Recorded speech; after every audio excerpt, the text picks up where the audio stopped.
दोस्तों सोचिए, एक तरफ एक पूरा देश जश्न मना रहा है और दूसरी तरफ उसी के दरवाजे पर दुनिया की सबसे बड़ी फौज युद्ध की तैयारी कर रही है। तेहरान की सड़कों पर आज ईरान अपनी क्रांति की 47वीं एनिवर्सरी मना रहा है। लोग झंडे लहरा रहे हैं और नारे लगा रहे हैं। लेकिन ठीक उसी वक्त पर्शियन गल्फ के नीले पानियों में एक बहुत ही अशुभ संकेत दिखाई दे रहा है। अमेरिका ने इस इलाके में अपनी इतिहास की सबसे बड़ी मिलिट्री डिप्लॉयमेंट शुरू कर दी है।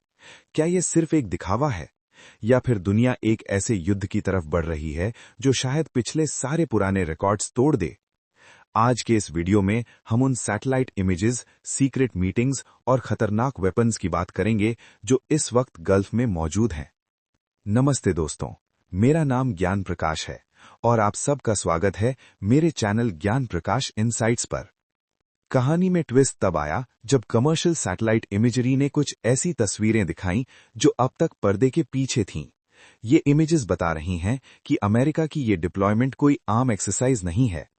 कतर का अल उदैद एयरबेस और जॉर्डन का मुवफ्फक सल्ती बेस, ये दोनों ठिकाने इस वक्त किसी आर्माडा की तरह दिख रहे हैं। एक्सपर्ट्स का कहना है कि ये केवल एक नॉर्मल डिप्लॉयमेंट नहीं, बल्कि एक अग्रेसिव बिल्डअप यानी आक्रामक जमावड़ा है। इन बेसिस पर हलचल इतनी ज्यादा है कि ऐसा लग रहा है जैसे किसी भी वक्त लॉन्च का ऑर्डर मिलने वाला हो।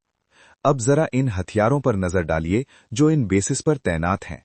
सबसे पहले आते हैं F-15E स्ट्राइक ईगल्स। ये वो प्लेन्स हैं जो दुश्मन के ठिकानों पर अचानक और खतरनाक हमले करने के लिए मशहूर हैं। लेकिन सिर्फ प्लेन से काम नहीं चलता, उन्हें फ्यूल भी चाहिए। इसलिए वहां KC-135 स्ट्रैटा टैंकर्स की एक बड़ी फौज है जो इन प्लेन्स की रेंज को बढ़ा देती हैं ताकि वो दूर तक जाकर स्ट्राइक्स कर सकें। और इन सब का साजो सामान पहुंचाने के लिए C-17 ग्लोब मास्टर 3 जैसे बड़े एयरलिफ्टर्स दिन रात काम कर रहे हैं। ये पूरा कॉम्बिनेशन बताता है कि अमेरिका ने वहां एक मजबूत लॉजिस्टिकल फाउंडेशन खड़ा कर दिया है। लेकिन दोस्तों, सबसे बड़ा क्लू हमें पेट्रियट मिसाइल बैटरीज से मिलता है। पहले ये बैटरीज एक ही जगह स्थिर यानी स्टैटिक रहती थीं, लेकिन ताजा रिपोर्ट्स के मुताबिक अब उन्हें मोबाइल ट्रक लॉन्चर्स पर शिफ्ट कर दिया गया है। इसका क्या मतलब है? सिंपल है, अमेरिका को डर है कि अगर वो हमला करते हैं तो ईरान पलटवार जरूर करेगा। इसलिए ये मोबाइल लॉन्चर्स हमेशा मूव करते रहेंगे ताकि ईरान के मिसाइल्स उन्हें निशाना न बना सकें और अमेरिका को एक रैपिड रिस्पॉन्स देने का मौका मिले। अब चलते हैं समुद्र की तरफ। USS Abraham Lincoln carrier strike group पहले से ही वहां अपनी जगह बनाए हुए है, जिसके साथ गाइडेड मिसाइल डिस्ट्रॉयर्स का एक पूरा बेड़ा है। लेकिन ट्रंप ने एक और धमकी भरा इशारा दिया है, एक दूसरी आर्माडा का। इस बार शायद USS जॉर्ज H.W. बुश को भी वहां भेजा जा सकता है।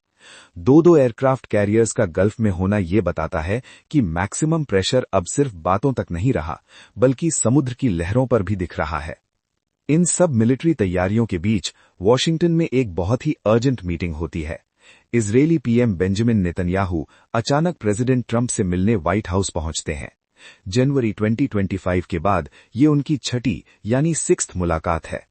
मीटिंग को लो प्रोफाइल रखा गया, लेकिन इसका मकसद बहुत बड़ा था।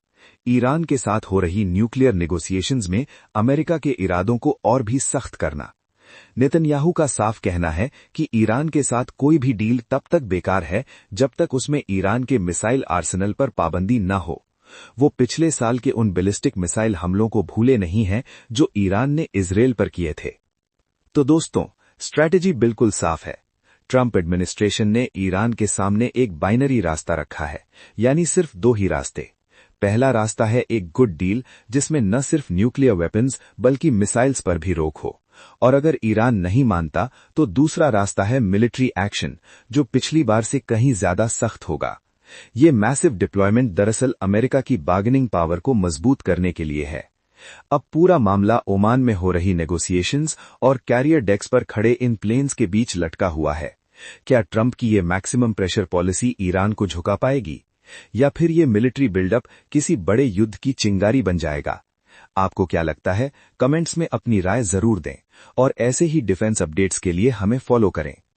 दोस्तों, अगर आपको ये वीडियो पसंद आया तो लाइक करें, वीडियो को शेयर करें और चैनल को प्लीज सब्सक्राइब करें। Thank you.